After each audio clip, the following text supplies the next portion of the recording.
Hello everyone, my name is Mike and this is Matrix to Paradise. I created this channel to document my journey from the Matrix, which is a truck driving job for me now, to my personal paradise, which is going to be retiring and going overseas and documenting my journeys, my adventures, my everyday life overseas on YouTube.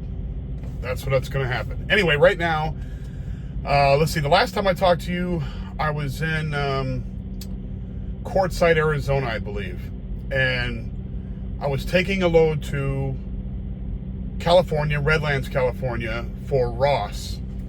I had gotten switched up loads because the other load that was going to go to Salt Lake got canceled because the pickup time was going to be different. They weren't going to have it done at the time, and so I picked up another load in Houston, Brookshire, which is right close to Houston, for Ross, and took it to Redlands, California, to a distribution center there. I dropped off that load and picked up an empty, went over to Harbor Freight and picked up a load from Harbor Freight in Moreno Valley, California. That load I was going to take to Oklahoma. So that whole day I went from Quartzsite to Redlands, which is not too far, it's a couple hundred miles, and all that stuff got done, and I got back out to, I was headed to Phoenix. I went all the way out, and I had enough time left I could make it to Phoenix. And I'm cruising down I-10 in Phoenix at about 67th Avenue, if any of you guys know Phoenix. And right before the 67th Avenue exit, heading east, my tire blows out. One of my tires blows out in the back on the trailer. One of the inside tires. Well, a lot of times when these tires blow out, since they're retreads, which means they take an old tire and just put a new tread around it, and glue it on there, whatever. And so when that comes off, you see it on the road when you're driving down the freeway, you see these big pieces of tire. That's what's coming off, is that retread. Well, the retread, when it comes off there, you're going, I was doing 65 miles per hour. It tends to tear up the bracket and the holder for the mud flap back there. And you've got to have mud flaps on there per DOT. So luckily, I was right there at the exit. I took the exit, and it just so happens that there is a Flying J right there at the 67th Avenue exit with the I-10. So I pulled in there, and of course this is late at night now because I couldn't pick up this load until after 2 o'clock in the afternoon. So by the time I got to Phoenix, it was 7:30. Almost. No, I'm sorry, it was later than that even. It was 11 o'clock at night. But I wanted to make it far because I had another 1,000 miles to go to make it to Oklahoma, and I want, you want to get as much as you can in during that time, so that you have more time, more leeway to go the extra, because I had 2 more days of driving, the 23rd and the 24th, and I wanted to get as much done on that 22nd because I have a 2 live unloads, 2 different places for the same load, 2 different Harbor Freight stores. For the 25th, I had that live unload. So I was just trying to make as much time as possible so that I could get as close as I could on the 24th, so I didn't have to drive that far for the next day. You always try to plan it out like that. Get ahead of yourself, because you never know what could happen. You could have, when you have time extra, you just take it and get it done. So I had plenty of time, but I stopped when I had to get a tire fixed, because you can't drive around with a flat tire, obviously. You have a screwed up tire back there. So I called up the breakdown number for Crete, and I said to them, look, it's already almost midnight. I know you guys could probably send somebody over here, or it would take a few hours for them to get over here. And I'm just going to go to bed, and then tomorrow morning I'll wake up early and we'll take care of it. He's like, okay, no problem. That's a good idea. because it probably would take a few hours. So I didn't want to be up till 4 o'clock in the morning. I don't want to run my schedule off. You know what I mean? I don't want to go and have, you know, my schedule turn into a night schedule where I'm not tired at night, but I'm, you know, tired during the day, because I like driving during the day much more than I like driving at night. So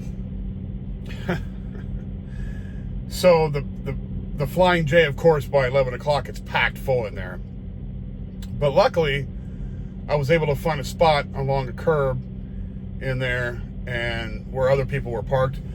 If you ever drive through a truck stop at night, you'll see what I mean. There's designated spots, and then there's curbs and other places. I mean, truck drivers are very crafty when it comes to, very clever when it comes to making a spot somewhere.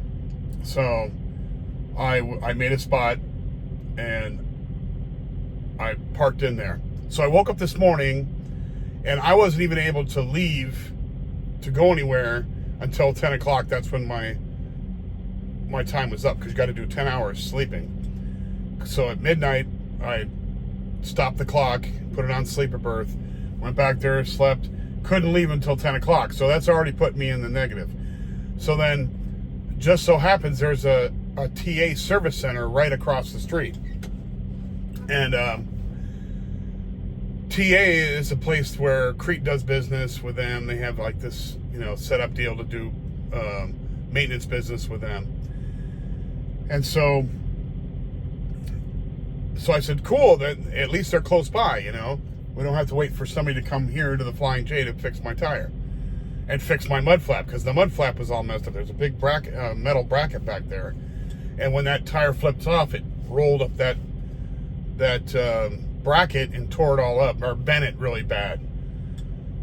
So, you know, you're going to have to get that fixed too. So, anyway, so I crawled over. It's just right across the street, so I just was able to, and it's a small street, and there's a lot of trucks on there, so it's not like a heavily traveled street except for trucks.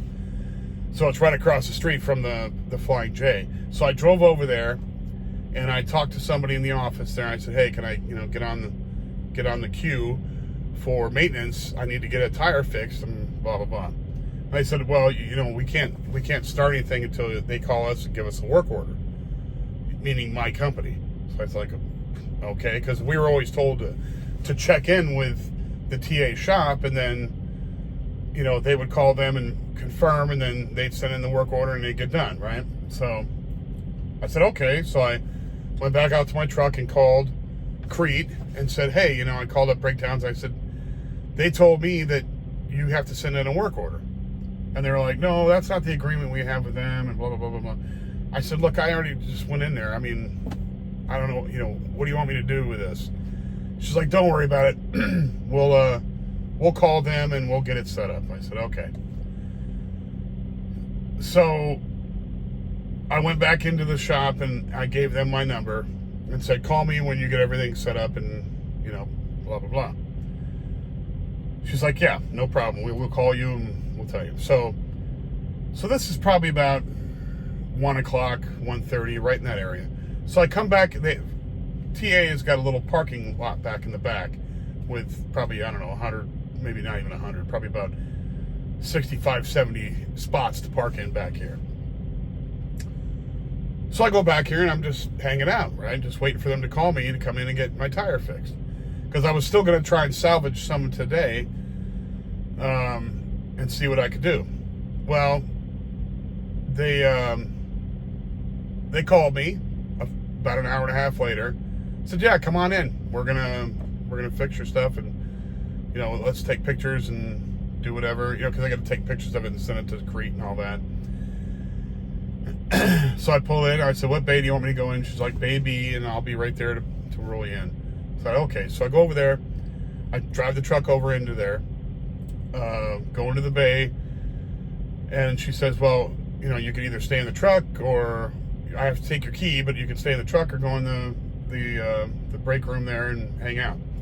So I said, I'll just stay in the truck. I don't think this is going to take too long. So I sat there and waited and waited and waited. And then about, 45 minutes later, the same girl comes up to me and says, this is a girl, she's I don't think she's a mechanic. I don't know what she looks like she's wanting to be a mechanic, but she's not. But well, I don't know what it is. I don't know what's going on in there. But anyway, so she comes over and tells me, well, we set the order into them and they think it's only going to be $167, but we can't fix we can't bend the bracket back. It's too messed up. We're going to have to get another one and, get parts and all that. And it's not going to be, today's Sunday. They don't have any, nothing's open right now. And we'll probably end up having to do it tomorrow. And I was like, great. So I'm just like, whatever. So I said, okay, you got my number. Give me a call when everything's ready.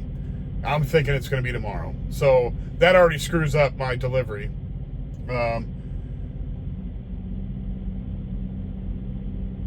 So I'm sitting here. So I drive the truck back out here, and I'm talking. I'm just hanging out, watching videos on YouTube, and listening to stuff, and just hanging out. And because I want to stay up so I can sleep tonight and get back on my regular schedule. So a few hours later, right now it's 6 o'clock in the afternoon. So I've been sitting over here all day.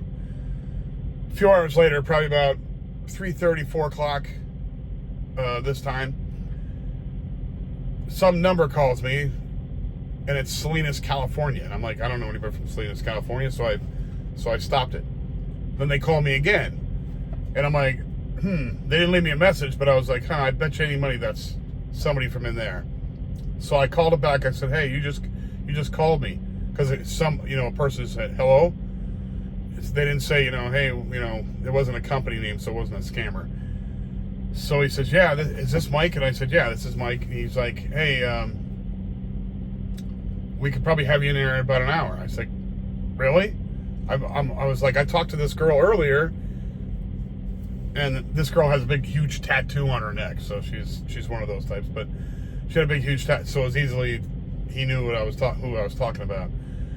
I said, I was just talking, I just was in there like a couple hours ago, and the girl with a neck tattoo told me that they had to get parts, and they weren't going to be able to work on my truck until tomorrow.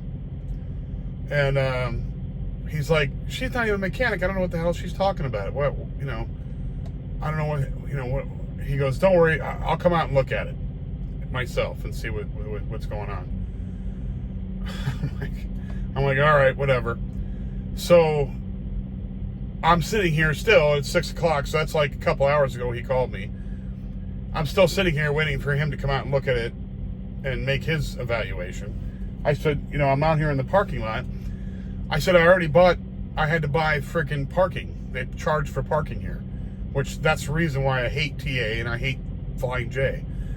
Flying J there's some parking spots in Flying J that they don't charge you, but usually they're totally filled up. But if you park along a curb, they're not going to charge you. But out here in this parking lot, you have to pay. And I'm just like, what the hell? So when I went in there with the girl, when she looked at my stuff and told me, she's like, well, yeah, you're going to have to buy parking and all that. I was like, what the hell? So I went in there and paid $22 for parking. Now, there's nothing I could do. There's no other parking, and I can't drive this anywhere. So I'm screwed. So when I was talking to this guy, he tells me, yeah, you don't have to pay for maintenance or for parking when you're waiting for maintenance. I was like, great. I was like, I didn't ask him at the time, but I should have. I'll ask him tomorrow. Are they going to reimburse me for that? Give me back my $22? That's what I'm going to ask him tomorrow. But anyway, or whenever he gets here, if he gets here tonight, which I'm not counting on it. So,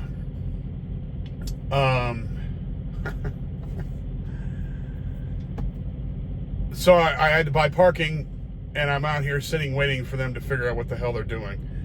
And so that's the story. Now, am I pissed? Yes, I'm pissed. But I'm not going to let it all get me annoyed, because there's nothing you can do.